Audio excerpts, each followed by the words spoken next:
আলহামদুলিল্লাহ, আমার এই রোগীটার রক্তের টিউমার ছিল।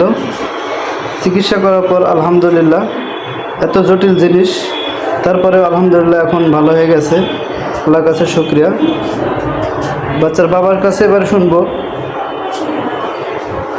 চিকিৎসা করে সে এখন কেমন আছে।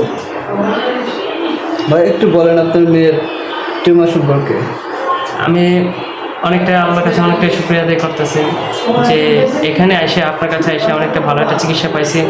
অনেক জায়গায় অনেক জায়গায় দেখাইছি, কোনো জায়গায় আমি ফলাফল পাই নাই। মোটামুটি আল্লাহ নামে এখানে এসে একটা আমি ভালো একটা ফলাফল পাইছি। এর জন্য আল্লাহর কাছে শুকরিয়া। ধন্যবাদ আপনাকে।